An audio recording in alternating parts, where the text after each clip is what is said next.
ብድግ በሉና ለሌላችሁ እግዚአብሔርን አመስግኑ። ታቦተ ክርስቶስ አመስግኑት እግዚአብሔርን ቃለ ሕይወት ያሰማልን። በእልልታና በጭብጨባ እግዚአብሔርን አመስግኑት። የቃል ኪዳኑ ታቦት አካባቢያችንን ባርኮ ሰፈራችንን ባርኮ እኛን ባርኩን። ትናንትና ከ7 ሰዓት ጀምሮ ዑደት አድርጎ እኛን እየባረከን ስለሆነ በእልልታና በጭብጨባ እግዚአብሔርን አመስግኑት አመስግኑት።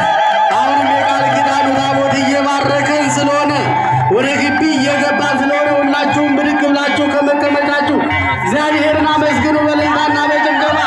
እግዚአብሔር የተመሰገነ ይሁን። በእውነት ይህንን ማየት ቀላል ነገር እንዳይመስላችሁ።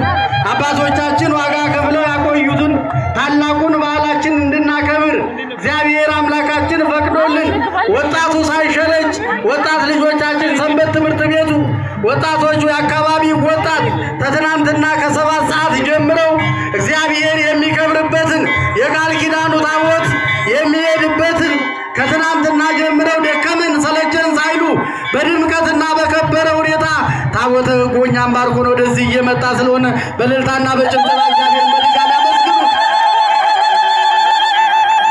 አመስግኑት። ቅድም እንዳልኳችሁ ይሄ የቆምንበትን ስፍራ ለማስፋፋት የምንገባበትን 1 በር ብቻ ስለሆነ 2 በር 3 በር እንዲኖረው ቅዱስ ገብርኤል ለሁላችንን የሚያስታካው ቅዱስ ገብርኤል ከኛ ጋር ሆኖ ሁሉን ነገር እንደሚያከናውን እናውቃለን። ከ16 እስከ 19 ልዩ የፍቅር ማዕድ ባዛር የአካባቢው ወጣት የሰንበት ትምህርት ቤቱ ካህናቱ ሰበካ ጉባኤ ሆኖ ልዩ ፕሮግራም ስለተዘጋጀ ሁላችሁም በዕለቱ እንድትገኙ በእግዚአብሔር ስም እናሳስባለን።